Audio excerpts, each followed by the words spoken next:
welcome to the show. We're on episode 41, which is wild. Thank you all so much to old and new friends alike for your support. For my new friends, hi, I'm Julie Bethany, and I create content to empower you to live your best and most authentic life as the truest you version of who you are.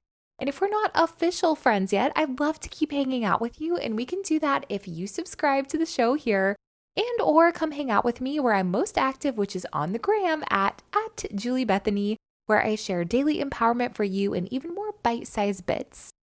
Okay, so if you're like me, we love a good New Year's resi. However, if you're like literally the majority of the planet, hey, that New Year's resolution is pretty much out the window, blowing in the frosty snow by like January 7th. Are you with me? And I don't want you to feel bad because if that's you, like I said before, statistically, the majority of people are right there with you too, with us. Now, the next episode is going to cover New Year's resolutions and how to make them well so that they last. But today, we need to take a very important step before we even get to creating new goals for ourselves. And that step is to reflect on this year and how it went. And that step is wildly important, and we don't want to miss it because it will inform what the best goals for us to make in the new year or next, wherever you are listening in this year, are and how to make them well based off of how this year went. And P.S., if you're listening to this at a random time in the year, like on April 25th when it's not too hot or too cold, that's great too. I think check-ins are so important, and you don't have to wait for a new year to start new things or reflect. So the rest of your year, wherever you're at in it, goes even better. Okay, so we're going to start our goal setting with reflection. Our dreams and achieving them take ensuring the foundation is solid before we build on it in order to accomplish all we want to. And reflection is that sturdy foundation we can build on and create now. All right, hopefully I've convinced you. So here's what we're going to need to do for today to truly do this well. Yes, we need supplies. We're going to need something to write in and with. So either a journal or piece of paper or pen or pencil or writing utensil of your choice, or if all else fails, my particularly tech-savvy friends, feel free to use the Notes app in your phone or a blank document on your computer, literally whatever floats your boat. But I promise that reflection works so much better when we're writing down and recording your thoughts so that A, you don't lose them once you think them, and B, it helps your brain process even better when you're putting words to paper, whether it's real paper or figurative electronic paper we're using. Okay, so feel free to pause me for a second if you need to go and get that equipment, and I promise I'll be right back here when you get back. Okay, bonus points if you have like a gel pen. Anyone remembered like Jelly Roll pens? Like so sparkly, so fabulous. Anyway, did I give you enough time? We just need something to write on or in, and with if it's your fingers for your phone or laptop, cool. Okay, we're going to go through a series of reflection questions here, and the best way to approach this is in stream of consciousness. My writers out there know what I'm talking about already, but for all of us, just in case, stream of consciousness writing means we're just going to write literally what comes to our minds when we hear the questions asked. Also, there's like elephants moving above me. Sorry about that. This means we're not judging or editing our own thoughts. We're just simply writing them down as they come. We'll parse through them later, but for now, just write as you hear in your mind. And this is slightly unrelated, but I was visiting one of my best friends in Austin last weekend, and we were talking about your third eye. And I got a mosquito bite literally between my brows. I hope my fabulous foundation stick covered it today. Thank you, Urban Decay. But she told me my third eye had been opened, so get ready. Okay, have I blabbed long enough for you to, for real, have a place to write your thoughts? Okay, let's go. We're going to start easy, and there are 7 quick questions total. They're quick. And I'll give you time to reflect and write, but feel free to pause me at any time if you need more time. So starting with question number 1, let's reflect. How would you rate your year on a scale of 1 to 10? How was this year for you? Go ahead and write the answer now. How would you rate your year on a scale of 1 to 10? I'll give you a moment here to think and write it down.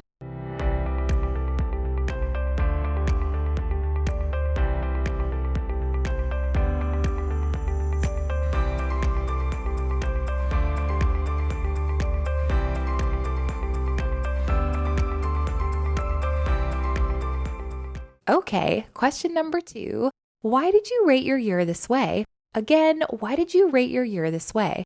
I'll give you a moment now to write.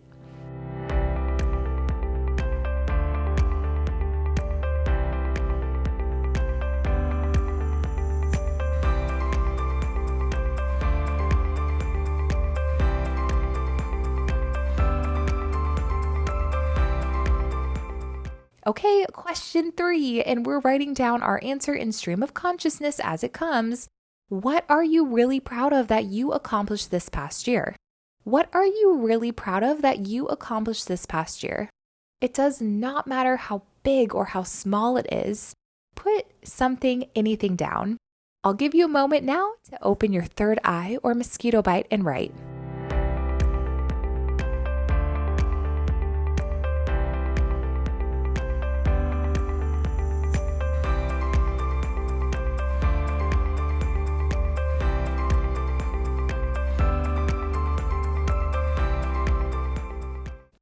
Okay, great. Question number 4. How did you accomplish that? What steps did you take to achieve that accomplishment you just listed? Again, how did you accomplish that, and what steps did you take to achieve that accomplishment you just listed?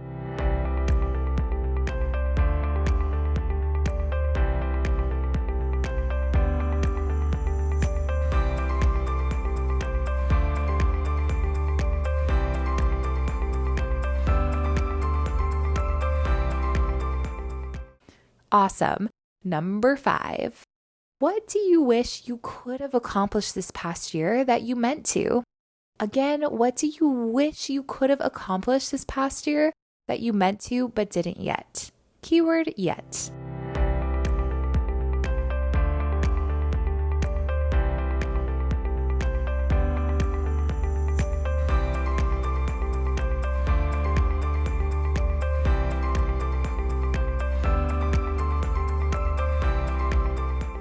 Okay, number 6, getting close. Why do you think you didn't accomplish what you listed? Again, why do you think you didn't accomplish what you listed? As a reminder, there is no judgment here. We're just observing our thoughts, and there's no shame in this answer. And the more real we can be with ourselves, the better we can accomplish what we mean to going forward, or that we meant to going forward. The question again is, why do you think you didn't accomplish what you listed?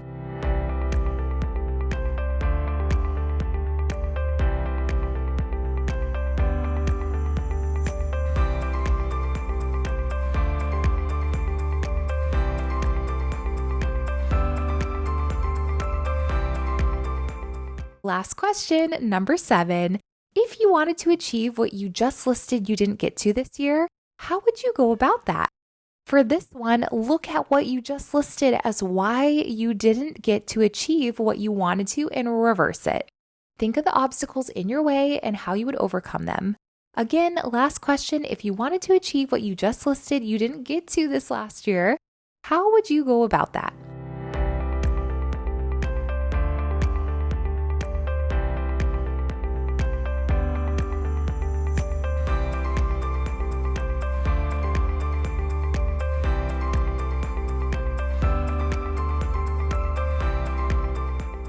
Okay, how are we feeling? I hope a sense of accomplishment about the things you did achieve and a sense of hope that you figured out how to achieve the things you haven't yet but want to.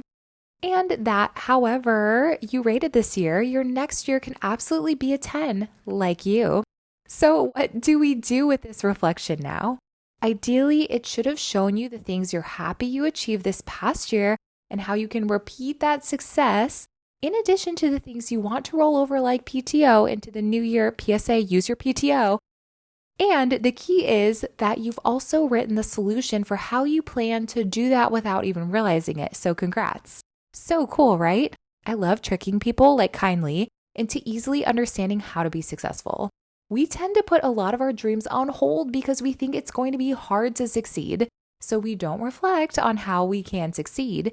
But it's so much easier than we think to understand what we need to do to be successful.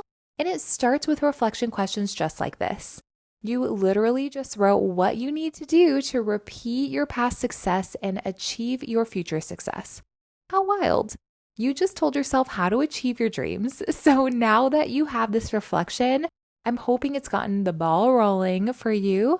And you can now take what you've started reflecting on here and either continue your reflection, either on paper, literal or virtual, as you go about your day, walking around on the treadmill, baking cookies, gingerbread cookies, I don't know, in the shower where I do my best thinking. I don't think I'm alone in that, right? And now that you've had time to think about and reflect upon your year, you can go into planning the goals you have for your new year much more easily by having looked at what you'd still like to achieve and how you'd like to do that, since you've already now seen what you feel prevented you from achieving it this year and how you can prevent that prevention of achieving those same goals next year. Okay, stay tuned for the next episode because we're going to talk about how to set good goals for your new year in that episode that actually stick. And we're going to build off of what you put here. So great job. You've already laid the foundation today for prepping to make more of your dreams come true in the new year. I can't wait to see you there. So do please make sure you're subscribed to the show so we can meet again soon. And if you enjoyed this and want to jump on setting amazing goals now, like you can't wait till the episode, I have a free mini course you can take right now so you don't have to wait for the next episode to help you get started on setting great goals for yourself. I also happen to have a full-length course on the same topic that goes even deeper and super into detail if you're super serious about achieving your goals next year. So I'll share about all of that right now. And thanks for tuning in today, and I'll see you soon on the next episode. Per usual, I've woken her up from a nap. Say hello. Okay, nothing to say today? Okay, maybe next time. Bye. I interrupt myself for this very important announcement. You're so welcome. I am beyond excited to share with you that I have a free mini course you can take right now, but also maybe wait until after you finish this episode, but to each their own. I'm not going to stop you from doing you. But the course is about helping you get unstuck and re-inspired if you feel like you're in a place, like a lot of us do often, honestly, where you just don't know what you want next for your life, or if you do, how to get it. The mini course includes 10 quick minutes of me sharing strategies to help you get unstuck and re-inspired, and comes with a complimentary one-page journal entry you can download for you to work through what you want for your life and how to create the momentum to get what you want next for yourself in the easiest and fastest way possible. And you'll take away actionable items you can apply right away. And as a bonus, after the initial course, if you're still left wanting more, I'll tell you about my full-length version of that course that will walk you through creating a goal and a plan to achieve it in order to get you closer to the life of your dreams you want to be living, and the exact steps to do that over the next 3 months. I will hold your lovely hands in mine and guide you toward figuring out what you want and then how to get it efficiently if you want to take it a step further. I shall run the marathon with you after the sprint so that in 3 months you will have achieved something you really want in your life. All good things take time, so for the sake of the best version of yourself and the life you could be living 3 months from now, which will fly by, you don't need to put off your dreams any longer. You deserve to live the life of your dreams as soon as possible, because why not? So let's start today. I'm ready. Are you? To check it out and get the free mini course so you can apply the tools to improve your life right away, and or to learn more about the full-length course about going from stuck to re-inspired and really crushing a massive goal in only 3 months' time with me, the links are included with this episode. I can't wait to see what you create for your life with it. And now back to your regularly scheduled programming.